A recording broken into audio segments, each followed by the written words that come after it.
10 में आया, इस बार 2019 कह रहे हैं, अगली बार 2020 आ जाएगा, अगली बार 2023 आ जाएगा समथिंग।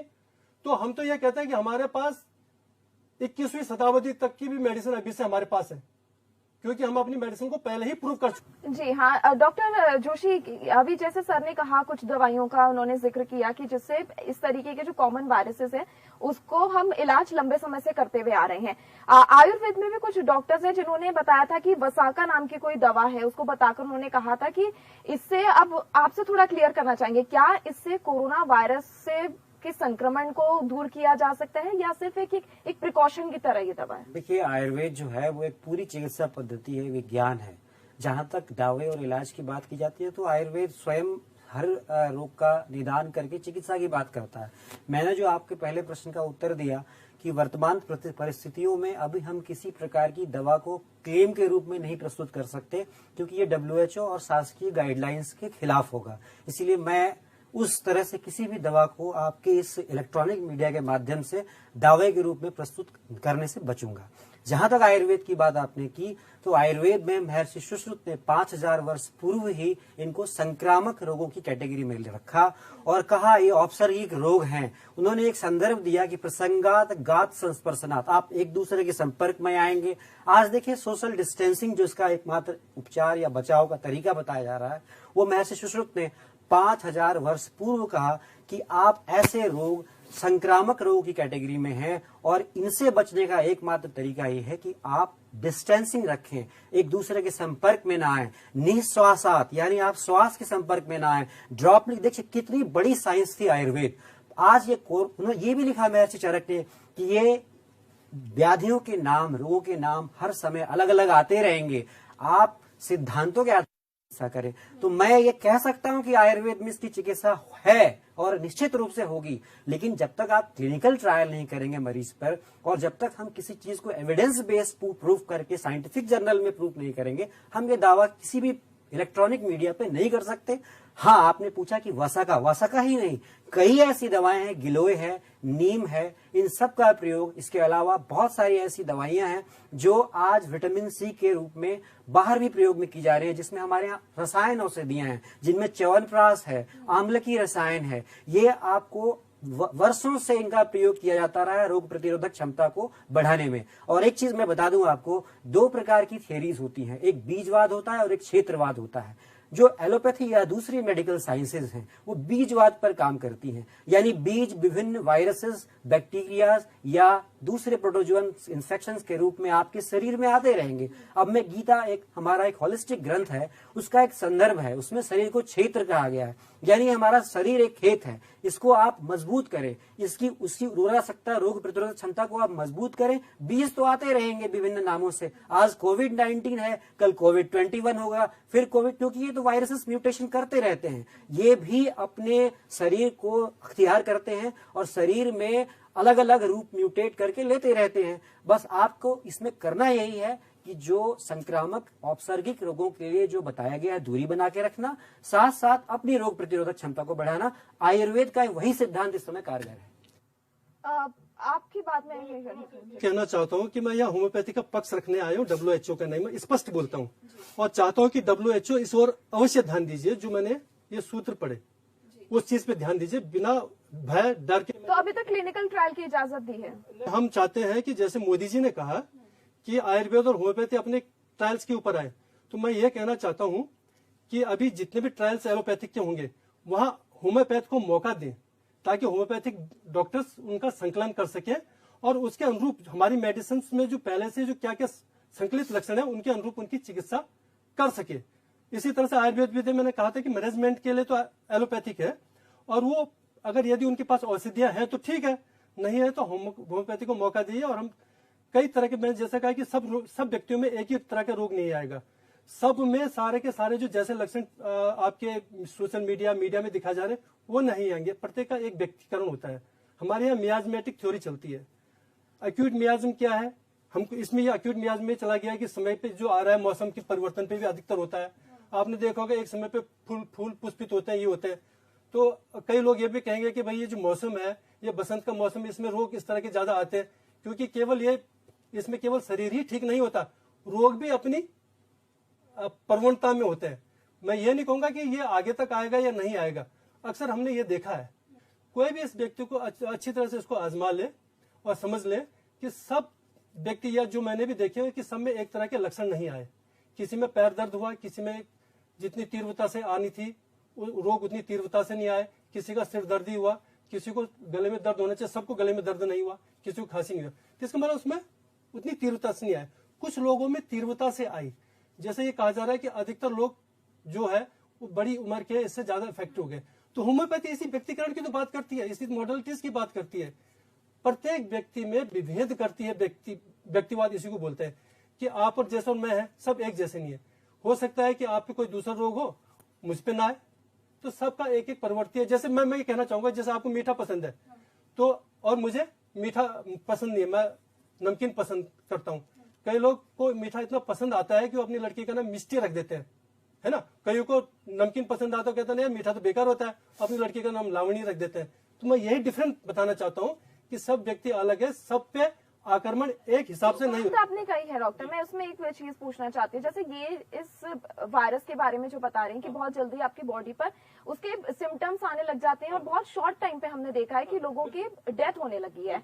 लेकिन अमूमन आयुर्वेद और होम्योपैथ के लिए कहा जाता है कि लॉन्ग टर्म ट्रीटमेंट होता है, समय लगता है दवाइयों का असर होने में। आपको लगता है एक ऐसा टाइम जब लोगों को तुरंत ट्रीटमेंट चाहिए और उसका असर भी तुरंत नजर आना चाहिए, ऐसे में होम्योपैथ और आयुर्वेद पे डिपेंड रहा जा सकता है? मुझे इस बात पे बहुत ज्यादा हंसी भी आती है। मैं हकीकत बताना चाहता हूँ, लोगों को इस तरह से नहीं देखना चाहिए। जो 15 या 20 साल से ठीक नहीं हुआ किसी भी पद्धति में जाकर होम्योपैथी में आता है और 3 या 4 महीने में या साल भर में ठीक हो जाता है, इस दृष्टि से देखे कहाँ 20 साल और कहाँ 1 साल, कौन पहले हुआ? ऐसा नहीं होता। अगर हमारे पास बुखार वगैरह आएंगे या कोई भी परेशानी वगैरह आएगी, जैसे एक्यूट डिजीज, तो हम कई लोग 3-4 दिन में ठीक हो जाते हैं। बुखार की बात है, हम इतना थोड़ा समय लेंगे, वो तुरंत ठीक होंगे, विद इन सेकेंड होंगे, क्योंकि होम्योपैथी टोटलिटी में चलती है। अगर आपने बहुत अच्छी उसके व्यक्ति के अनुरूप अगर औषधि चुन ली है तो उसको तत्काल 4-5 मिनट में ही फर्क पड़ जाता है, इतना समय नहीं लेती। इसको मिथ्या भ्रम को लोग छोड़ दें। हमारे पास इसीलिए लोगों की एक मेंटेलिटी बन गई है कि लेट करती है, इसलिए हमारे पास एक्यूट वाला आते नहीं। अगर शुरू में आ जाए तो इतनी लेट होने की जरूरत ही नहीं, 20 साल भटकने की जरूरत नहीं। ये मेरा कहना है। डॉक्टर जोशी, जो डॉक्टर मुंडेपी ने मुझे बात का जिक्र किया है कि समय नहीं लगता है, आयुर्वेद क्या कहता है इस बारे को लेकर? क्योंकि जिस तरीके से हमारा मतलब एक बहुत प्राचीन काल से एक पद्धति जो चली आ रही है आयुर्वेद से इलाज की, लोग भी अब धीरे धीरे जिस तरीके से ऑर्गेनिक प्रोडक्ट्स की तरफ बढ़ रहे हैं, मेडिसिनल जो है हर्बल मेडिसिन उसकी तरफ बढ़ रहे हैं। लोग भी चाहते हैं कि घर की चीजें होती हैं, घरेलू चीजें हैं, उनसे भी इलाज हो सके, प्लस जो आयुर्वेद जिन दवाइयों को बताता है उनसे इलाज हो सके। तो क्या ये भी, अगर आयुर्वेद में इसका इलाज मिलता है तो वो भी क्या बहुत लॉन्ग टर्म? देखिए फातिमा जी, बहुत अच्छा सवाल पूछा है आपने। लोगों में एक भ्रांति है कि आयुर्वेद विलंब से काम करता है, समय लगाता है। मैंने पहले भी कहा कि चूंकि इस तरह की व्याधियों में हमें अभी तक क्लिनिकल ट्रायल या हमें मौका नहीं मिले हैं कि हम इस तरह के मरीज को ट्रीट कर सकें, इसीलिए हम इस प्रकार के दावे नहीं कर सकते हैं। पर मैं ये बिल्कुल नहीं कहूंगा कि इसका इलाज आयुर्वेद से नहीं हो सकता और जल्दी नहीं हो सकता। आयुर्वेद बहुत फास्ट एक्टिंग है। आपको कुछ दवाओं का मैं नाम बताता हूँ, यदि आप ट्रायल कर लें, यदि हम किसी को जयपाल एक दवा होती है यदि हम दे दें तो उसके इफेक्ट 5 से 10 मिनट में आते हैं। इसी प्रकार सर्पगंधा घनवटी हम हाइपरटेंशन के पेशेंट, किस तरीके के इफेक्ट रहते हैं? उसके इफेक्ट इंस्टेंट आते हैं, जैसे हाइपरटेंशन में या फिर आपको कॉन्स्टिपेशन में, इस तरह में तुरंत इंस्टेंट इफेक्ट आते हैं। ऐसे ही एंटीवायरल ड्रग्स भी हमारे पास उपलब्ध हैं और ये जिनको हम एंटीवायरल बोलते हैं, हमारे आयुर्वेद में इस तरह का कोई नाम नहीं होता है। हमारा जो सिद्धांत है चिकित्सा का वो त्रिदोष सिद्धांत पर काम करता है, जिसे वात पित्त और कफ कहते हैं। जैसा कि होम्योपैथी में बताया कि वहां पे भी पर्सन टू पर्सन दवा वेरी करती है, इसी प्रकार हमारे यहाँ भी प्रकृति अलग अलग होती है। जैसे मेरी प्रकृति अलग है, आपकी प्रकृति अलग है, और प्रकृति के अनुसार हमारे शरीर में दोषों का भी अलग अलग समय में अलग अलग प्रकार से वो बढ़ते हैं।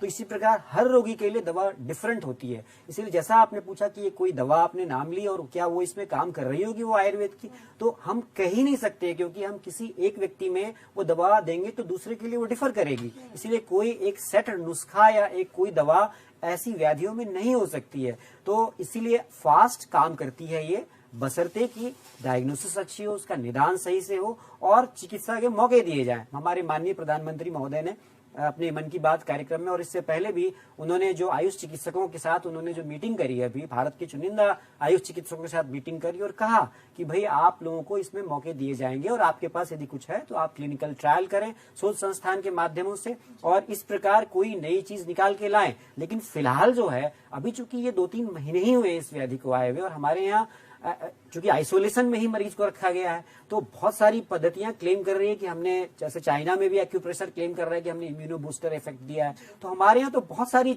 आयुर्वेद में पंचकर्म से लेकर के मर्म चिकित्सा ऐसी कई उसकी स्पेशलिटीज हैं जो इम्यूनो बूस्टर इफेक्ट देती हैं। और जहां तक क्यूरेटिव इफेक्ट भी है, तो जब क्लिनिकल ट्रायल होगा, जब मौके दिए जाएंगे, तो निश्चित रूप से ये बात प्रूफ हो पाएगी। तो आपका ये सवाल कि आयुर्वेद धीमे गति से काम करता है, बहुत समय लेता है, ये दुरुस्त नहीं है। क्योंकि अगर आयुर्वेद बहुत इंस्टेंटेनियसली काम करता है, हमारे पास जो मरीज आते हैं वो क्रॉनिक आते हैं, जो कई जगहों से ठीक होकर के नहीं आ पाते हैं, इसी वजह से हमें उन्हें लॉन्ग टर्म ट्रीटमेंट देना पड़ता है। दूसरी चीज जो फास्ट एक्टिंग होती है फातिमा जी, उसकी एक बहुत बड़ी चीज होती है, वो साइड इफेक्ट भी होता है। ये सिद्धांत है कि अगर कोई चीज जल्दी असर करेगी तो उसके साइड इफेक्ट भी बहुत जल्दी होंगे और उसके एडवर्स इफेक्ट भी बहुत होंगे। तो जो नेचुरल सोर्सेज से जो हम दवाएं लेते हैं, क्योंकि बॉडी हमारे यहाँ तो सिद्धांत है जैसा बाहर है वैसा ही शरीर के अंदर है, ब्रह्मांड में जैसी चीजें हैं वही शरीर के अंदर है, ये हमारा सिद्धांत है। तो अगर हम प्राकृतिक चीजों को ले रहे हैं, चाहे वो रस औषधियां हो, चाहे वो हर्ब्स हो, चाहे वो किसी भी प्रकार की औषधियां हो, वो शरीर उसको प्राकृतिक रूप से एब्जॉर्ब करता है और प्राकृतिक रूप से वो समय लेता है। और आपको एक बहुत बड़ी बात बता दूं, body is itself a healer. अगर आप देखें तो बहुत सारे मरीज जो ठीक हो रहे हैं वो ठीक हो रहे हैं जिनकी इम्यूनिटी अच्छी है। सब इसकी जो मोर्टेलिटी है कोविड-19 की, वो 2% है। 100 रोगी संक्रमण हो रहे हैं तो 2 रोगी की मृत्यु हो रही है। 98 रोगी स्वस्थ हो रहे हैं। तो कैसे स्वस्थ हो रहे हैं? वो अपनी इम्यूनिटी से स्वस्थ हो रहे हैं। तो हम अगर इस वक्त जो ध्यान दें वो इम्यूनिटी को, मतलब डिसइंफेक्शन तो करें, सैनिटाइजेशन प्रॉपर करें, सोशल डिस्टेंसिंग भी करें, लेकिन जो महत्वपूर्ण चीज है आयुर्वेद की दवाओं का सेवन करके हम अपनी इम्यूनिटी को बूस्ट करें, उसका इंस्टेंट रिजल्ट मिलेगा। आप देख सकते हैं हमारे भारत में इस प्रकार का एक कंसेप्ट लोग अपने हाइजीन के साथ साथ अगर अपनी इम्यूनिटी बूस्टर ड्रग्स को लेंगे तो निश्चित रूप से इस संक्रमण से हम बच सकेंगे। ठीक है, इम्यूनिटी वाले सवाल पर मैं आगे आऊंगी। उससे पहले डॉक्टर मुंडेपी, आपसे एक सवाल है। हमने देखा कुछ न्यूज रिपोर्ट्स भी आई थी, खासतौर पर तेलंगाना और साउथ इंडिया के कुछ और शहरों से, कि सैकड़ों की तादाद, हजारों की तादाद में लोगों को कुछ होम्योपैथ की मेडिसिन दी जा रही है। उस मेडिसिन में ये बात कही जा रही है कि आपको कोरोना वायरस से बचाव करेगा, तो उसके पीछे क्या सच्चाई है? मैंने अभी जो आपको एफिरिज्म सुनाया था, इसमें बताया कि वो प्रिवेंटिव भी होगी और क्यूरेटिव भी होगी। तो इसके कुछ रिजल्ट्स हैं मतलब अभी तक? देखिए, उनके पास, मेरे पास अभी आंकड़े नहीं पहुंचे। जितने आंकड़े पहुंचे थे या देहरादून के या अभी उत्तराखंड के जो आए थे, मैं पहले भी इस चीज को अपनी पिछले इंटरव्यू में इन चीजों को रख चुका हूँ इलेक्ट्रॉनिक मीडिया के सामने कि उनके सारे के सारे लक्षण या ऐसे उनको कुछ नहीं पाएगा। कोरोना पॉजिटिव पाया गया, लेकिन जो कोरोना पॉजिटिव के लक्षण जो टीबी आदि में दिखाई दे रहे थे वो नहीं दिखाई दे रहे थे। बात यह है कि सीवियरिटी के ऊपर निर्भर है। सब व्यक्तियों को, मैंने कहा कि एक ही रोग सब व्यक्तियों को उतना प्रभाव नहीं डालेगा। कई लोगों में दिखेगा पर होगा नहीं और उनको कोई परेशानी भी नहीं होगी। सबका अपना अपना, जिनको डॉक्टर साहब ने इम्यूनिटी की बात करी, उसको मैं व्यक्तिकरण कर रहा हूँ, इंडिविजुअलिटी, कि सब में हो सकता है कि उसमें उस ना हो, उसको स्वाइन फ्लू हो जाए, किसी को तीसरा रोग हो जाए। तो सब व्यक्तियों की एक अपनी ससेप्टिबिलिटी होती है। इसको इस तरह से देखिए। मतलब होम्योपैथ इम्यूनिटी की बात नहीं करता? मैं नहीं करता है, लेकिन हाँ, क्योंकि जनसाधारण को समझाना तो ये बात कहेंगे हम। होम्योपैथी क्या है, उसको पढ़ने के लिए 5 साल चाहिए होगा, किसी भी पद्धति या किसी को चीज के। जैसे डॉक्टर साहब ने कहा नक्स जायफल की बात, मैं डॉक्टर साहब से बिल्कुल सहमत हूँ। हमारे यहाँ भी जो नक्स भूमिका है और जो कोरोना के सिम्टम्स आ रहे हैं वो लास्ट में जो आ रहे हैं, मुंह सूख रहा है, गले से चिपचिपा बलगम निकल रहा है, सूखा आ रहा है, ऐसा लग रहा है कि जैसे कॉटन रिलेटेड या ड्राइनेस बता रही गले में, इस तरह के सिम्टम्स जायफल में है। होम्योपैथिक में पहले ही प्रूफ किया था और वो मैंने पहले बताया कि हम प्रूफ में अभी डिजीज नहीं करी, हमारी मेडिसिन प्रूफ्ड है। होम्योपैथिक में एक मेडिसिन को हजारों लोगों को दिया जाता है और उन मेडिसिन का संकलन किया जाता है किसमें क्या क्या प्रूविंग हुई। मतलब होम्योपैथी में किसी को पेट के लिए नहीं दी जाएगी, सारे शरीर के लिए दी जाएगी और एक मेडिसिन उसके सारे अंगों पे काम करती है, इसलिए उसको टोटलिटी ऑफ मेडिसिन के आधार पर लेना चाहिए। लेकिन टोटलिटी के कई तरीके भी बताए गए कि क्या निखर के आया, कौन सा सिम्टम सबसे ऊपर आया, उसको हम टोटलिटी ऑफ सिम्टम कहते हैं। तो एक तो ये थी जायफल। दूसरी बात मैं ये जो आपने वैसे क्वेश्चन कहा था मैं उसमें आ जाता हूँ कि जो इस तरह के जो ट्रायल्स हैं डॉक्टर राजन ने आपके ईरान में किए हैं, वहाँ उनको कैंपर 1M में अधिकतर लोगों पे रिजल्ट मिले हैं। इसी तरह इटली में किए गए, तो वो संक्रमण में थे, मतलब जो संक्रमण में थे ठीक है। उन लोगों को रिजल्ट मिले हैं जो हमको शेयर किए गए। अब हम उनको यहाँ करें ना करें, अभी हम इसलिए नहीं कह सकते कि इंडियन की स्पीच में कहा कि इंडिविजुअलिटी अलग है, यहाँ की प्रकृति अलग है, यहाँ का मौसम अलग है। तो ये होम्योपैथी में मॉडलिटीज भी बड़ी निर्भर करती है किस जगह का कैसा वातावरण है, उसके हिसाब से वो चलेगा। किसी को परेशानियां सुबह आ रही है, दिन में आ रही है, कई लोग 3 बजे के करीब परेशानी आ रही है, कोई 1 बजे आ रही है। तो इन सब चीजों को देखता है, क्योंकि 3 बजे के करीब या 1 बजे के करीब ऑक्सीजन की भी कमी आ जाती है। तो हमको इन सब चीजों को संकलन करना पड़ता है। तो अभी हमको जो मिल रहे हैं वो बाहर से मिल रहे हैं। भारत में उसकी क्या स्थिति होगी वो तभी पता चलेगा जब हमको जो यहाँ क्वारंटाइन किए जाएंगे लोग, उसमें से कम 5 दिन दें और डॉक्टर्स को दें, हमारे व्यक्तियों को हमारे डॉक्टर्स को दें, और निजी चिकित्सा भी इसमें इंटरेस्टेड है। अगर हमको ड्यूटी लगा दी गई और उनके अंडर में रखा गया तो व्यक्ति या डॉक्टर्स मनोबल से काम नहीं कर पाएगा। यदि उसकी पैथी की बात आएगी तो एक एक व्यक्ति, एक एक डॉक्टर उस पर काम करेगा, चाहे वो डिस्टेंस मेडिसिन की बात करे चाहे कुछ भी करे, तब बात बन के आएगी। और मेरे ख्याल ये बहुत जल्दी 20-25 दिन में हम इसको समाप्त करने की रखते। दावा अलग चीज है, पर हमारा मनोबल बोल रहा है, और मनोबल बहुत बड़ी चीज है। अगर जैसा आपने बताया कि रिजल्ट्स मिले हैं ईरान में, तो मिले हैं, भारत में भी तभी मिलेंगे जब कुछ दिन हमको 4-5 दिन हमको मौका मिले। तो हम मेडिसिन को ढूंढने में सारे डॉक्टर्स हम आपस में व्हाट्सएप से ग्रुपों से जुड़े हुए एक दूसरे से डेली बात करते हैं।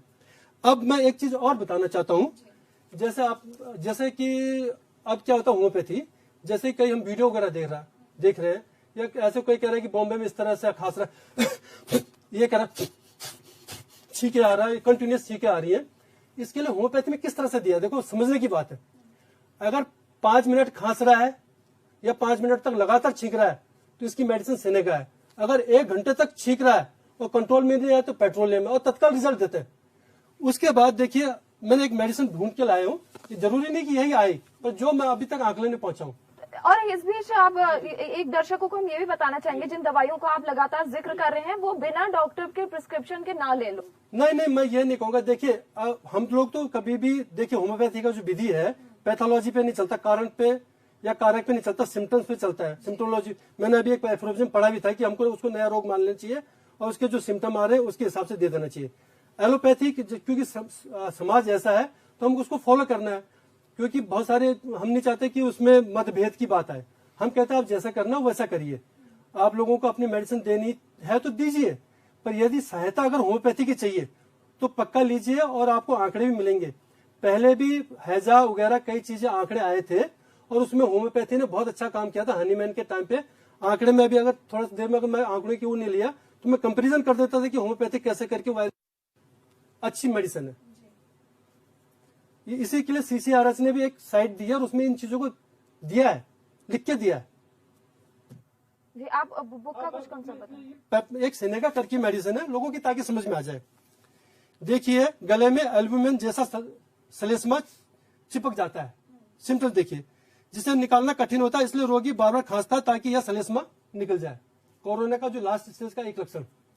गले तथा छाती में दुखन होती है, soreness of the throat and chest, same लिखा हुआ है। छाती पर ऐसा बोझ पड़ा महसूस होता मानो किसी ने फेफड़ों को मेरुदंड की तरफ दबा रखा हो। यह भी सेनेगा का, जैसे मैंने खांसी वगैरह ये चीजें बात कर रहा हूँ। वृद्ध पुरुषों की परेशानी करने वाली खांसी तथा दमा, इसमें भी देखा ओल्ड को परेशान कर रही है, तो ये होम्योपैथिक सिम्टम है। मतलब इस मेडिसिन ने उस जमाने में ये सिम्टम्स दे देते हैं हमको। अब हमको इसी तरह के, देखिए थोड़ा सा मैं इसको और पढ़ लूं। वृद्ध पुरुषों को परेशान करने वाली खांसी में यह विशेष रूप से उपयोगी है जबकि छाती में अत्यधिक परिणाम में कफ इकट्ठा हो जाता है और खांसते खांसते खड़खड़ या साए साए की आवाज निकलती है। डॉक्टर कलाग ने एक स्थूलकाय वृद्धा को, जो तपेदिक की मरीज भी थी, उसके दोनों फेफड़ों में नमूने का प्रभाव था, सेनेगा की कुछ ही मात्रों से कफ को दूर कर दिया। ऐसा नहीं है 10-5 मिनट में जिस तरह से परेशानी है, सब में भी दावा तो अभी तक हमारे पास लक्षण आए नहीं। मैं दावा नहीं कर रहा हूँ, मैं केवल एक अपना मंतव्य प्रकट कर रहा हूँ और प्रधानमंत्री जी से भी चाहता हूँ कि मुझे सुनने में आया है कि जब आयुष का कॉन्फ्रेंस हुई थी तो होम्योपैथी का अपना पक्ष रखने का मौका नहीं मिला था, जिसका मुझे दुख है। अगर दिया है तो ठीक है, पर इस तरह की सूचना आ रही है तो मैं, अगर वहां पक्ष नहीं रखा गया है तो मैं एक बार अपना पक्ष प्रधानमंत्री तक पहुंचाना चाहता हूं आपके चैनल के माध्यम से, कि वहां पहुंचे कि हम लोगों के पास ये मेडिसिन कैसे काम करती है। और एक और खुशी की बात यह है कि जितने भी चाहे डीएम है, चाहे मुख्यमंत्री हैं, चाहे प्रधानमंत्री, सब होम्योपैथी के बारे में अच्छी तरह से जानते हैं। आप महात्मा गांधी के विचार देखिए होम्योपैथी के बारे में। आप इंदिरा गांधी यहाँ मसूरी में आया करती थी, उनके लड़के बेशक, क्योंकि बहुत पुरानी पद्धति रही है और लोग बहुत पुरानी। मैं ये कहूंगा कि सबसे नवीन पद्धति, आधुनिक पद्धति होम्योपैथी है। देखिए बात यह है ना कि हम आपस में झगड़ते हैं। आयुर्वेद से दो चीजों का जन्म हुआ, समझना पड़ेगा इसको। आयुर्वेद के पास यूनान के पास गया, यूनानी के बाद उसके जन्म लिया एलोपैथी ने, और एलोपैथी के गर्भ से होम्योपैथी प्रकट हुई है। एलोपैथी ने जन्म लिया क्योंकि जो थे डॉक्टर हनीमैन और जिन डॉक्टर्स ने इस पद्धति को इतना बड़ा किया करे, वो सब शुरू में एलोपैथ थे। और अभी भी आप देखेंगे एमडी पैथोलॉजी या जो एलोपैथी के डॉक्टर हैं होम्योपैथी कर रहे हैं। बहुत सारे ऐसे हैं कि होम्योपैथी में बीएचएमएस और एमडी भी कर रहे हैं, और इस तरह के दिल्ली और मेरठ में तो बहुत सारे डॉक्टर हैं। ठीक है डॉक्टर जोशी, एक सवाल आपसे भी। अभी जो डॉक्टर शर्मा ने सिम्टम्स बताए थे, ये सिम्टम्स आपके कॉमन फ्लू में भी होते हैं? यही सिम्टम्स आपकी एलर्जी में भी होती है? जो सांस फूलना आपने बताया, छाती में भारीपन होता है, सोर थ्रोट होता है, आप कैसे फर्क कर सकते हैं? लोगों को कैसे पता चले? देखिए इसमें जो फिलहाल जो कोविड-19 आया है, इसमें प्रारंभ में तो फ्लू के ही लक्षण हैं, लेकिन जो है उसके बाद इसमें जो सबसे इम्पोर्टेंट चीज जो है वो सामान्य फ्लू में कोई भी वायरस जो होता है, वायरल इन्फेक्शन होता है, यदि आपने देखा होगा सामान्य सर्दी जुकाम ऐसे लक्षण आते हैं और बुखार होता है। सामान्य फ्लू से भी अगर आप देखें तो मृत्यु होती है। बहुत सारे अगर दुनिया में आंकड़े देखें आप तो मृत्यु होती है। इसमें इसकी जो सबसे स्पेशलिटी है इस संक्रमण की, इसका फैलाव बहुत तीव्र होता है। दूसरा, इसमें जो इन्फेक्शन है वो रेस्पिरेटरी ट्रैक्ट में जाकर के हमारी पल्मोनरी एल्वियोलाइज को वो तुरंत चोक कर देता है। जो हमारे फुफ्फुस हैं, फेफड़े हैं, उनको ये तुरंत ऑब्स्ट्रक्ट करता है, जिससे सांस की तकलीफ होती है। और प्रभावित कौन लोग होते हैं अगर आप आंकड़े देखें तो जो इम्यूनो कम्प्रोमाइज्ड है, ये भी आप गौर, इम्यूनिटी बहुत इंपॉर्टेंट फैक्टर है। आप इसमें जरूर इस पॉइंट को नोट करिए कि इसमें वो लोग उन लोगों को ज्यादा नुकसान नहीं हो रहा है जो जिनकी इम्यूनिटी अच्छी, इम्यूनो कम्प्रोमाइज्ड यानी जो ओल्ड एज है, जो छोटे बच्चे हैं, या फिर जो डायबिटिक हैं, जो किसी कैंसर की बीमारी से जूझ रहे हैं, या किसी प्रकार की स्टेरॉइड्स का लगातार सेवन कर रहे हैं, ऐसे मरीजों में ये संक्रमण ज्यादा घातक है। तो इम्यूनो कम्प्रोमाइज को ठीक करके इम्यूनिटी बढ़ा के ही हम इसको फिलहाल हम ठीक कर सकते हैं। और आयुर्वेद का उसमें बहुत इंपॉर्टेंट योगदान है, क्योंकि मैंने पहले ही बताया कि आयुर्वेद जो है उस शरीर को पूरा क्षेत्र मानता है, और क्षेत्रवाद और बीजवाद, बीज ये वायरसेस हैं और क्षेत्र हमारा शरीर है। अगर हम अपने खेत और खलिहान को उर्वरक बनाएंगे तो हमारे पास बाहर से दूसरे जो उनके अटैक्स की संभावना थोड़ी ना होगी। तो यही चीज सिद्धांत है इसका। फिलहाल हम इसी सिद्धांत पे रहें, क्योंकि मैं बार बार कह रहा हूं कि हमें क्लिनिकल ट्रायल का मौका नहीं दिया गया, क्योंकि देखिए आज के समय में हम दावे कुछ भी करें, विज्ञान वही मानता है जिसका एविडेंस होता है। एविडेंस हम ये कहने में हमें कोई गुरेज नहीं कि आयुर्वेद में इसका 100% इलाज है, लेकिन चूंकि वर्तमान समाज पब्लिक में मैसेज हम दावा नहीं कर सकते, वहां एविडेंस की बात होती है। तो यदि आप कहेंगे कि आज की तारीख में कहां इसके पेपर पब्लिश हुए हैं, तो मैं ये कहूंगा कि अभी ऐसा कोई एविडेंस नहीं हम दे सकते हैं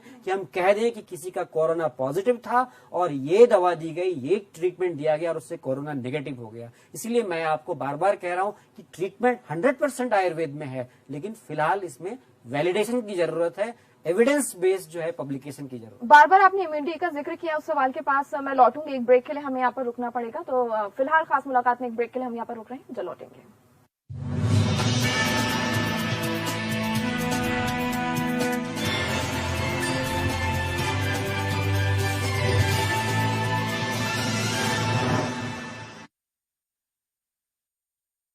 मंत्र आयुर्वेदिक फेस क्रीम, इसमें है हल्दी चंदन के साथ एलोवेरा, तुलसी, नीम और बादाम तेल जैसी 12 खास आयुर्वेदिक जड़ी बूटियाँ, जो चेहरे की त्वचा में समाकर उसे अंदर से निखारे। रूप मंत्र Ayurvedic face cream and face wash, ये कोई कॉस्मेटिक नहीं, आयुर्वेदिक औषधि है।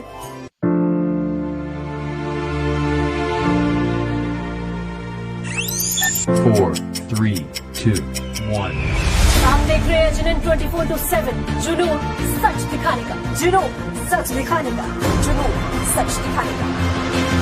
उत्तर प्रदेश और उत्तराखंड में बेमिसाल 3 साल धूम मचाने के बाद अब H&M ग्रुप और भी बड़ा होने जा रहा है। हम लॉन्च कर रहे हैं खबरों का सबसे बड़ा डिजिटल प्लेटफॉर्म RNI न्यूज। साथ ही प्रिंट मीडिया में राष्ट्रीय मासिक पत्रिका ग्लोबल हिंदुस्तान न्यूज के बाद आई नेशनल वीकली अखबार भी जनता की आवाज बुलंद करेगा।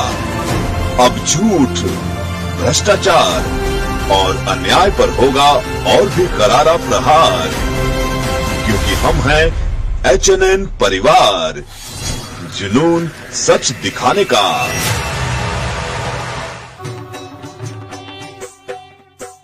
हमारी सभ्यता ही हमारी विरासत है। H&N 24/7 जुनून सच दिखाने का। योग की बात स्वामी रामदेव के साथ सुबह 5 बजे से 6 बजे तक सिर्फ H&N 24/7 पर। गंगा सी पवित्रता उत्तराखंड के कण कण में है। H&N 24/7 जुनून सच दिखाने का।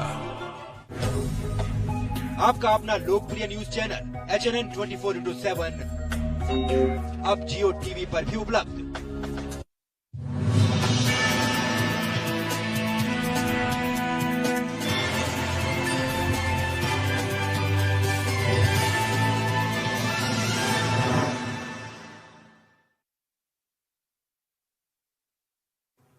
तो ब्रेक के बाद आपका एक बार फिर स्वागत है। और आज हम जो कोरोना के संक्रमण से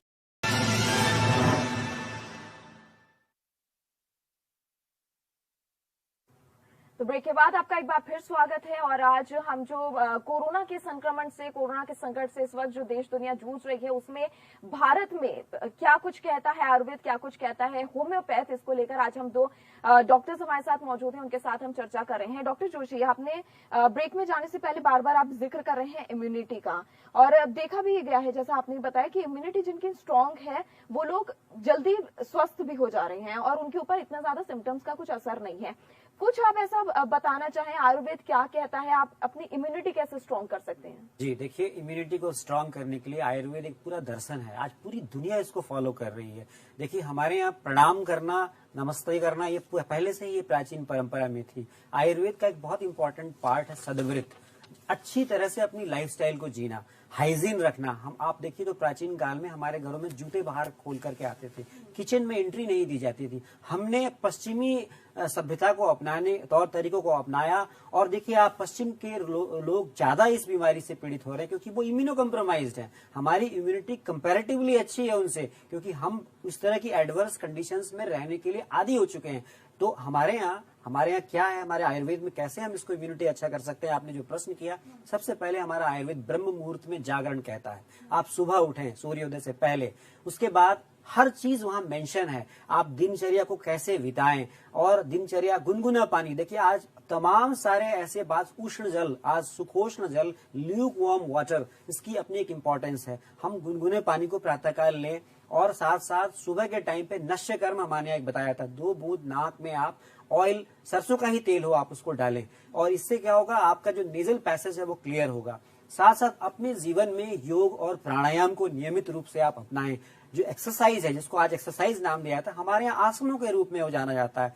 दूसरा सबसे इंपॉर्टेंट प्राणायाम, ब्रीदिंग एक्सरसाइज। अगर आपकी लंग्स में प्रॉपर वेंटिलेशन होगा, उसकी वाइटल कैपेसिटी अच्छी होगी, तो आपको इस प्रकार के संक्रमण प्रभाव ही नहीं दिखाएंगे। तो प्राणायाम करें, साथ साथ समय पर। आज देखिए कि लॉकडाउन है, इतना बढ़िया समय मिला है हमें। आपकी चैनल के माध्यम से हम सारे दर्शकों को ये मैसेज देना चाहते हैं कि आप इस समय का सदुपयोग करें, आयुर्वेद की दिनचर्या को अपनाएं। आयुर्वेद की दिनचर्या, प्राणायाम के पश्चात आप नियम से अपने नाश्ते में हल्का भोजन लें, और ऐसा नहीं कि छुट्टी का मौसम है तो बहुत ज्यादा आप गरिष्ठ भोजन लें इस समय में, ये नहीं बताता है। साथ साथ घर पे ही जो भी आपको व्यायाम करने का मौके मिलते हैं, आप व्यायाम करें। यदि आप योग जानते हैं तो योग करें, आप यदि प्राणायाम कर सकते हैं तो प्राणायाम करें। हमारे यहाँ एक बहुत, आपको फातिमा जी एक अच्छी चीज बताना चाहूंगा कि हमारे यहाँ मर्म प्राणायाम एक ऐसी विधा है जिसको अपना करके आप दिन भर रिचार्ज हो सकते हैं। ये बहुत ही अच्छी चीज है। इसी प्रकार भोजन में कैसे लें, दिन में सोने से बचें इस ऋतु में, क्योंकि आपके पास वर्क नहीं है तो दिन में आप सोएंगे। दिवा स्वप्न को अवॉइड करने के लिए कहा गया है। इसी प्रकार रात्रि में भी, सायंकाल में भी आप जो है किस प्रकार से भोजन लें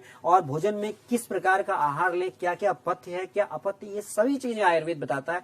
तो इसके अलावा जो मैं बताना चाहूंगा कि कुछ रसायन है, जैसा कि मैंने पहले भी बताया कि आप च्यवनप्राश का सेवन करें, आंवला है जिसमें आप आंवले की रसायन का सेवन करें। और नहीं तो मैं एक छोटा सा आपको टिप्स देता हूं, हमारे पास गिलोय है। गिलोय आप सब जानते हैं, ये बहुत कॉमनली मिलता है, गुर्ज भी कहते हैं इसको, अमृता के भी नाम से जानते हैं। देखिए नाम में ही छिपा है, अमृता उसका नाम है, गिलोय गाँव में भी मिल जाती है। नीम के पेड़ पर चढ़ी हुई गिलोय की एक गांठ ले लें आप, और साथ साथ आप कुछ मत करें, अदरक, काला, ये अदरक हो गया, इसके अलावा ये हमारा जो है काली मिर्च हो गई, और तुलसी, ये सब आप नियमित रूप से इसको छोटा सा आप इसका इसका नुस्खा बना करके आप सेवन करें। ये आपके गले को भी ठीक रखता है। गुनगुने पानी के साथ आप इसको ले सकते हैं। कुछ नहीं तो आप तुलसी पत्र, गिलोय और इसका अदरक और हरिद्रा, अगर आप उसमें हल्दी भी मिला दें तो बहुत ही अच्छा, इनका स्वरस ले लें आप, तो भी आपकी इम्यूनिटी अच्छी रहेगी। ऐसे सैकड़ों ऐसे उपाय हैं हमारे पास जिनसे हम अपनी, अश्वगंधा बहुत अच्छी औषधि है, अश्वगंधा आपको उपलब्ध हो जाती है, अश्वगंधा आप ले सकते हैं। नीम का प्रयोग कर सकते हैं। पूरी दुनिया इस बात को मानती है कि नीम जो है वो एंटीवायरल इफेक्ट देता है। तो यदि हम इस समय में इन चीजों का सेवन करें तो हमें वायरस के अगेंस्ट इम्यूनिटी रहेगी हमारी। लेकिन फिर भी मैं आपको कहना चाहूंगा, केवल इन चीजों से ही नहीं, फिलहाल आपको संक्रामक रोग है ये, तो सोशल डिस्टेंसिंग बहुत जरूरी है, दूरी बनाना जरूरी है, सैनिटाइजेशन जरूरी है, मास्क पहनना जरूरी है, और बाहर जाने से बचना बहुत जरूरी है। तो आपने डॉक्टर जोशी को सुना है कि जो लोग अभी घरों में हैं, लॉकडाउन में हैं, और जो डर रहे हैं इस बात से कि किस तरीके से अपनी इम्यूनिटी, अपने परिवार की इम्यूनिटी को स्ट्रांग रखा जाए, कैसे इस वायरस के चपेट में आने से बचा जाए, तो ये बेशक ये टिप्स जो डॉक्टर की तरफ से दिए गए हैं वो आपके लिए काफी फायदेमंद साबित होंगे। डॉक्टर मुंडेपी, क्या होम्योपैथ में भी इस तरीके का कुछ है, आप रूटीन चेंज करें या कुछ ऐसा खाएं पिए जिससे आप इसके प्रकोप से बच सकते हैं? देखिए, डॉक्टर जोशी ने बोला उस समय 80% सहमत हूँ। कुछ चीजों में थोड़ा सा होम्योपैथिक दर्शन देना चाहता हूँ। जहां तक इम्यूनिटी की बात है, प्रत्येक व्यक्ति की भी इम्यूनिटी प्रत्येक पदार्थ के प्रति अलग अलग होती है। सबकी इम्यूनिटी, जैसे मान लिया जाए कई लोगों की इम्यूनिटी गुलाब के प्रति कुछ अलग होगी, है ना, उसको गुलाब भी नुकसान करेगी लेकिन सारे लोगों को नहीं नुकसान करेगी। किसी को मच्छी से नुकसान होगा लेकिन सबको नहीं करेगी। तो हम तो इंडिविजुअलाइजेशन करते हैं। जहां तक भोजन है, भोजन न्यूट्रिटिव मेडिसिन की बात है, पोषित भोजन की बात है, वहां पे भी प्रत्येक व्यक्ति का भोजन भी अलग अलग होगा। जैसे डॉक्टर साहब ने कहा अभी गिलोय के लिए, हमारे यहाँ तो इंग्लिश में कुछ अलग सा नाम बोलेंगे उसके लिए, अमृता के लिए बोला था जैसे डॉक्टर साहब ने। तो कुछ लोगों पे अमृता बहुत अच्छी काम करेगी लेकिन सब पे नहीं कर पाएगी। ये मेरा व्यक्तिगत अनुभव है। कुछ पे उसकी जगह हल्दी काम कर जाएगी, कुछ को हल्दी की न करके अदरक काम कर जाएगी। आपने बहुत सारे लोगों को सुना होगा कि मुझे तो बहुत अच्छा लगता है जब भी मैं ये आपका नींबू लेती हूँ तो मेरी एसिडिटी गायब हो जाती है। लेकिन कई लोग होते हैं कि हमको नींबू लेने से एसिडिटी हो जाती है। तो सबका एक एक अलग अलग व्यक्तिकरण होगा, और इसीलिए होम्योपैथी की केवल ऐसे ही मेडिसिन मत लीजिए, होम्योपैथिक डॉक्टर को जरूर पूछिए जो इस चीज का जानकार है, न्यूट्रिटिव है। और इस मामले में, इस क्षेत्र में तो आयुर्वेद अच्छा है, मैं इसमें बिल्कुल उनको हस्तक्षेप नहीं करूंगा क्योंकि ये उनका क्षेत्र है। पर हमारा जो है, ये हमारे उसमें भी इस तरह की बातें लिखी गई है, उसमें व्यक्तिकरण को ज्यादा महत्व दिया गया। और दूसरी बात ये है कि हमने देखा है कि एलोपैथ में अगर कोई डॉक्टर कोई मेडिसिन प्रिस्क्राइब करते हैं तो अमूमन बहुत ज्यादा परहेज के लिए नहीं कहा जाता, लेकिन होम्योपैथ और खासतौर पे आयुर्वेद में हमने देखा है कि आप कोई मेडिसिन है, आपका कोई ट्रीटमेंट चल रहा है तो डॉक्टर्स उसके हिसाब से आपको कहते हैं कि आपको कुछ चीजों का परहेज करना चाहिए खाने पीने में। और इस वक्त जो लोगों के बीच में भ्रम है इस बात को लेकर कि आप टोटली वेजिटेरियन हो जाइए, आप नॉनवेज पूरी तरीके से छोड़ दीजिए, आप चिकन मटन खाएंगे तो आपको संक्रमण का खतरा बहुत ज्यादा बढ़ जाता है, उसको लेकर आयुर्वेद और होम्योपैथ क्या कहता है? देखिए, prevention is better than cure, सब जगह कहता है। जब हमको ये पता है कि हाथ छूने से भी बीमारी हो सकती है तो हम क्यों करें? जब हमारे मन में डाउट्स आते हैं कि भाई कई लोग कह रहे हैं कि इसके खाने से, मांसाहार से हो रहा है ये, तो तब तक उससे बचने में क्या बुराई है? भाई जब ये चीजें आ रही हैं तभी तो ये तो हमारी एक मानवता या मानव बुद्धि या हमारे बुद्धि विवेक तो कहता है कि ऐसे उस समय में ये नहीं करना चाहिए। तो इसमें तो ये तो साधारण सा सवाल है। इसके अलावा एक चीज और है जो डॉक्टर मुंडेपी ने कहा कि जो मांसाहार है, यदि आप देखें तो जहां से ये संक्रमण फैला, वुहान का मांस बाजार, उसके पीछे आप देखें तो गंदगी कितनी थी।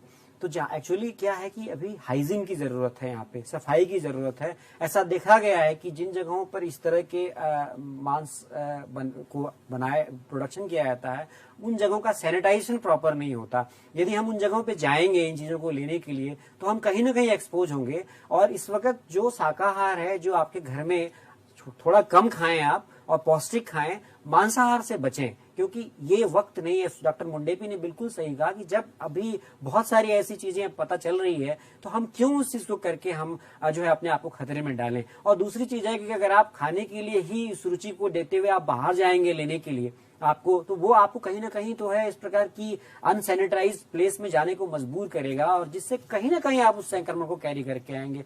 दूसरी एक बहुत महत्वपूर्ण चीज है फातिमा जी, जो लोग समझ नहीं रहे हैं, एक्चुअली क्या है, कई लोगों में लक्षण नहीं आते इस कोविड-19 के, और वो इस इन्फेक्शन को कैरी करते हैं। वो बहुत डेंजरस हैं। ये एक प्रकार से मल्टी लेवल मार्केटिंग चेन जो होती है ना, एक ने 10 को फैलाया, 10 से हजार, हजार से लाख, लाख से 10 लाख, जो इसमें कैरियर्स हैं, आपको उन कैरियर से सावधान होने की जरूरत है। हमें नहीं पता कि कौन कैरी कर रहा है इस संक्रमण को। उसकी इम्यूनिटी बेशक बहुत अच्छी होगी, उसके अंदर सिम्टम्स नहीं आ रहे हैं, लेकिन वो कैरी कर रहा है।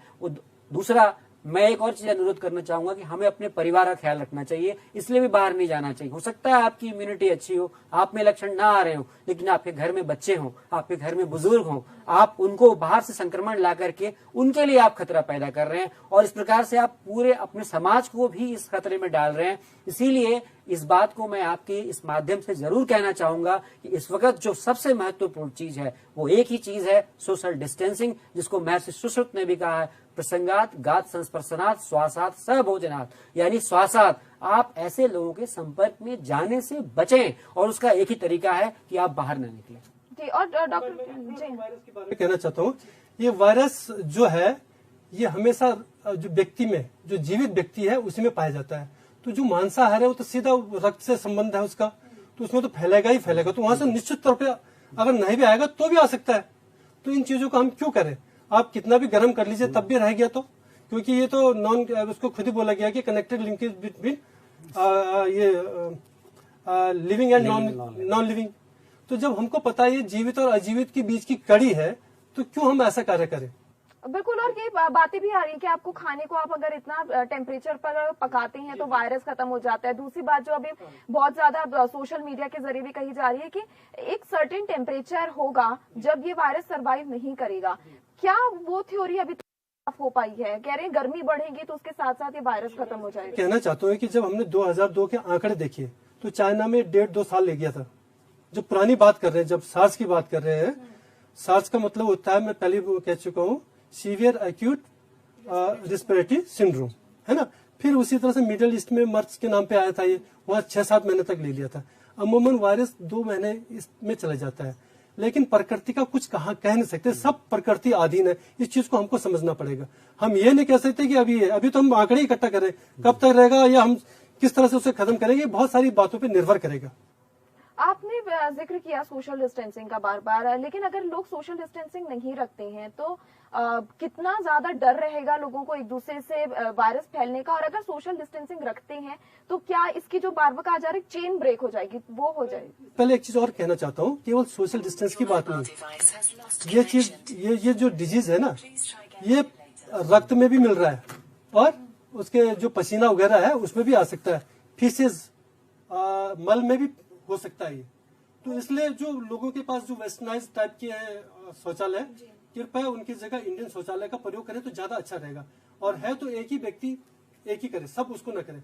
कई लोग टूथपेस्ट वगैरह को सब एक ही जगह रख देते हैं, उससे भी यह संक्रमण फैलने का मुझे लगता है कि कई चीजें, बहुत सारी चीजें उभर के नहीं आ रही। जो चीजें आपके डायरेक्ट बॉडी के कांटेक्ट में आ रही हैं उससे आपका संक्रमण तो सारे पेस्ट एक साथ भी रहे तो किसी का किसी भी फैल सकता है। तो लोगों को ये चीज भी ध्यान देनी चाहिए। लोगों को जो हम मीडिया में पढ़ रहा है अपनी बुद्धि से भी समझे कि डिस्टेंस क्या, आपकी चीजों का, आपके कपड़ों का, हर चीज का डिस्टेंस रखिए। मैं ये कहना चाहता हूँ। लेकिन डॉक्टर जोशी, शहरों में जहां पर लोगों के यहाँ पे 2 कमरे का घर है, वहां आपका सेल्फ आइसोलेशन भी मुमकिन है, वहां आपके अलग अलग, जिस तरह आप जिक्र कर रहे हैं, अपने सामानों को अलग रख सकते हैं। लेकिन बहुत से लोग ऐसे हैं जो बैचलर्स हैं, एक रूम में कई सारे रहते हैं, या कुछ ऐसे परिवार हैं जो अफोर्ड नहीं कर सकते इतना, वहां सोशल डिस्टेंसिंग नहीं है, तो क्या वहां कुछ और ऐसा तरीका है जिससे आप बच सकते हैं? देखिए, हमारे देश में कई सारी चीजें डिफरेंट हैं। बाकी आपका सवाल बहुत लाजमी है। कई स्टूडेंट जो है आपने कहीं पे, चूंकि लॉकडाउन इमीडिएटली लागू हुआ और ये एक्चुअली बहुत प्लानिंग नहीं थी, इसकी मजबूरी में भारत सरकार को ये करना पड़ा, तो कई स्टूडेंट्स कहीं फंस गए। तो मैं आपके माध्यम से यही कहना चाहूंगा कि जो जहां है वहीं रहें, और ये थोड़ा समय का फेज है। एक्चुअली ये, जैसा कि डॉक्टर मुंडेपी ने भी कहा कि ये वायरसेस का एक साइकिल होता है, और वो एक साइकिल के बाद जनरली वो फिर देखिए, आप देखिए कि चाइना ने भी अब जिसको है वो कंट्रोल कर लिया है, चीन में भी अब ये वायरस कंट्रोल्ड हो गया है, भले उसके लिए तमाम सारे तर्क दिए जा रहे हो। और हमने देखा है कि रूटीनली आपने देखा हुआ एक समय पे इस प्रकार के इन्फेक्शंस आते हैं और वो ठीक हो जाते हैं। जहां तक आपने टेम्परेचर की बात की, तो अभी तक ऐसा कोई एविडेंस नहीं है कि हाई टेम्परेचर पर नहीं होता, लेकिन ये चूंकि 70-80 डिग्री टेम्परेचर पे, हम जहाँ जिसको बॉइलिंग टेम्परेचर कहते हैं, उस पे ये वायरस नष्ट हो जाता है। तो हमारी नेचुरल जो प्रकृति है वो इतना टेम्परेचर तो आते नहीं, 40-45 डिग्री तक आएगा। तो अभी हम क्लेम नहीं कर सकते कि ये टेम्परेचर से ये वायरस खत्म हो जाएगा। हाँ, लेकिन ये जरूर है कि ये जो कुछ दिन है, 15 से 20 दिन का जो समय है, ये बड़ा महत्वपूर्ण है। यदि ये समय हमारे उन सभी छात्रों ने, उन सब मजदूरों ने जो जहां हैं वहीं रह करके अपने आप को सेल्फ आइसोलेशन में रख करके निकाल दिया, तो ये बहुत ही बेहतर होगा। अभी आपने कुछ समय पहले, अभी 1-2 घंटे पहले कहीं निजामुद्दीन में बहुत सारे लोग इकट्ठे हो गए, अभी आपने खबरों में देखा होगा। तो ये उसमें कई लोग कोरोना को कैरी कर रहे हैं। तो देखिए, ये वो कहां से होके गुजरे वो लोग, वहां वो संक्रमण गया होगा। तो अब सरकार के लिए कितनी समस्या है, उनके संपर्क में आए हुए लोगों को भी आइसोलेट करना है।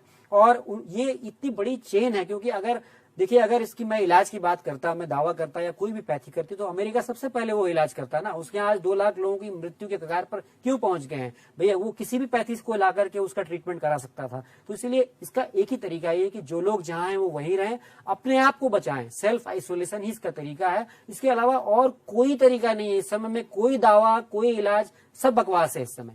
लास्ट सवाल पर आने से पहले डॉक्टर मुंडेपी, एक सवाल मेरा आपसे है कि बार बार कहा जा रहा है, जैसे हमने देखा आप भी ग्लव्स पहन कर आए हैं, मास्क कैरी कर रहे हैं, सैनिटाइजर कैरी कर रहे हैं, बहुत से लोगों के लिए ये पॉसिबल नहीं हो पा रहा है। हालांकि गवर्नमेंट की तरफ से कोशिश है, लेकिन उसके बावजूद भी जो ब्लैक मार्केटिंग हो रही है, हर किसी तक नहीं पहुंच पा रहा है। वो अपना बचाव कैसे करे? जरूरी कि मैंने ये पहना हुआ तो मेरे को नहीं होगा, मैं टच किया मेरे चेहरे पे लग गया तब भी हो गया। ये तो मैंने एक्स्ट्रा कर रहा है कि सबकी साइकोलॉजी अलग होती है, सबकी मेंटेलिटी अलग होती है। मैं कुछ ज्यादा डरा हूं तो मैं नहीं पहन लिया, और जो नहीं डरता उनको होता भी नहीं है। जो डिजीज होती है mental as well as physical, बिल्कुल किसी को मानसिक तौर पे, किसी ने मान लीजिए वो टीवी में देख रहा है कि ऐसा खतरनाक हो रहा है, ये हो रहा है, तो कुछ तो लोग ऐसे डर के मारे मर जाएंगे, और वैसे सिम्टम, वैसे हरकतें भी करने लगेंगे हिस्ट्रिकल। तो ये चीजें भी बहुत सारी चीजें हैं, और कुछ को कुछ नहीं होता है, लेकिन हमको तो बचना है। बुद्धि तो यही कर रही है कि हमको सोच समझ के सब कुछ करना है, जिससे कि हमारा बचाव हो सके। और हमें अपने को ही नहीं बचाना, अपने समाज को भी बचाना है। कई लोग क्या करते हैं कि भले आप एक घर पे रह रहे हैं, पर किसी को जुकाम भी लग जाए तो एक दूसरे के कप, बर्तन वगैरह एक साथ साफ कर रहे हैं और एक ही जगह रख दे रहे हैं। भाई सब अपने कप, प्लेटें वगैरह अलग अलग रख लीजिए कुछ समय के लिए, क्या पता, कहा नहीं जा सकता। जैसे वायरस की, सब वायरस की भी अपनी अपनी सेंसिटिविटी होती है। कुछ कम टेम्परेचर पे मर जाते हैं, लेकिन कुछ हाई टेम्परेचर पे भी जीवित रहते हैं, जैसे प्रत्येक व्यक्ति होता है। इसीलिए इंडिविजुअलाइजेशन केवल व्यक्तियों में ही नहीं है, प्रत्येक चीज में एक इंडिविजुअलाइजेशन होता है, इसको हमको समझना पड़ेगा। और बेशक, क्योंकि कोविड-19 के तो सिम्टम्स अब तक आ रहे हैं, मतलब हर रोज नई चीज पता चल रही है कि इस वायरस से ये भी असर हो सकता है। अभी इसके बारे में हर चीज, नई चीज पता चल रही है। और एक आपके माध्यम से हम ये भी बताना चाहेंगे कि लोग में क्या हो रहा है ना, इस समय लोग साधारण सर्दी और जुकाम लग जाने पर भी स्वयं को कोरोना से पीड़ित मान ले रहे हैं, और वो एक प्रकार से एंजाइटी, जैसा कि डॉक्टर मुंडेपी ने कहा, डर से वो पीड़ित, डर के कारण वो परेशान हो जा रहे हैं। तो देखिए, ऐसा कुछ नहीं है। यदि आपने प्रॉपर सैनिटाइजेशन फॉलो किया है, प्रॉपर आप डाइट ले रहे हैं, आइसोलेशन को फॉलो कर रहे हैं, और सामान्य सर्दी जुकाम या फ्लू के लक्षण है, तो आपको उसके लिए परेशान होने की जरूरत नहीं है। लेकिन आप मानसिक रूप से यदि घबरा जा रहे हैं और डर जा रहे हैं, तो आपके अंदर साइकोसोमेटिक सिम्टम्स पैदा होने लग जाएंगे। तो अवेयरनेस इस बात की भी जरूरी है कि हर वो संक्रमण जो फ्लू का है वो कोरोना नहीं है। अच्छा, मैं इस विषय में जरूर कहना चाहूंगा, हाँ, मैं चाहूंगी आप दोनों लास्ट मैसेज भी दें हमारे दर्शकों को, थोड़ा सा शॉर्ट में, क्योंकि टाइम नहीं है। मैं ये कहना चाहता हूँ, आमयो यस्य भूतानाम जायते येन सुब्रत तदैव या मह्यम द्रव्यम न पुनाति चिकित्सकम। जो रोग जिस पदार्थ से आता है, क्या वह उसी पदार्थ के सेवन से चले नहीं जाता? ये भागवत में लिखा हुआ है, श्रीमद् भागवत में, और इसी पे आधारित होम्योपैथी है।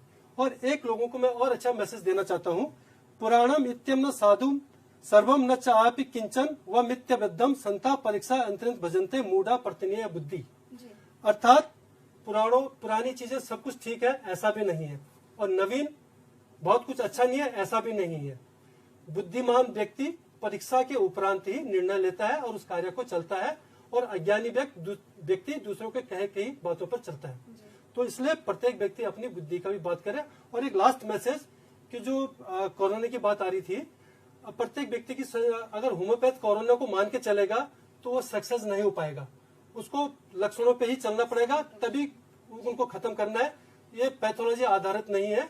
यहाँ पे मेरे डॉक्टर ज्योतिष से और एलोपैथ से मत भिन्नता है एज ए होम्योपैथ, बाकी व्यक्ति की बात अलग अलग है। धन्यवाद। मैं यही मैसेज देना चाहूंगा कि इस वक्त चूंकि ये कोविड-19 एक नया संक्रमण है, हम ये कह सकते हैं कि इसका इलाज आयुर्वेद में है, दूसरी पैथीज में भी है, पर मैं आपकी चैनल के माध्यम से यही कहना चाहूंगा कि जो इस समय में जो एक देखा गया है सिनेरियो, उसमें यही देखा गया है उन देशों ने इस संक्रमण से अपने आप को बचाया जिन्होंने सोशल डिस्टेंसिंग को फॉलो किया, पर्सनल हाइजीन पर जोर दिया और अपने आप को इस संक्रमण से बचाने के लिए अपनी इम्यूनिटी को अच्छा रखा। तो आप सभी दर्शकों से आपके चैनल के माध्यम से मेरा एक ही अनुरोध है कि इस समय भारत सरकार के स्वास्थ्य मंत्रालय द्वारा दी गई गाइडलाइंस का अक्षरशः पालन करें, और जैसा भी आपको गाइडलाइन भारत सरकार से दिया जा रहा है और हमारे स्वास्थ्य विभाग से जो मिल रहा है उसको ही फॉलो करें। किसी भी प्रकार से किसी अन्य नुस्खे, किसी इलाज, किसी भी तरीके पर भरोसा न करें, क्योंकि ये बिल्कुल ही भारत सरकार और राज्य सरकार के द्वारा दिए गए निर्देशों का उल्लंघन होगा। सोशल डिस्टेंसिंग को बिल्कुल मेंटेन करें, घरों से बाहर ना निकलें, इम्यूनिटी को बढ़ाएं और अपने स्वास्थ्य पर और साथ साथ अपने परिवार में अपने अन्य सदस्यों के स्वास्थ्य का ध्यान रखें।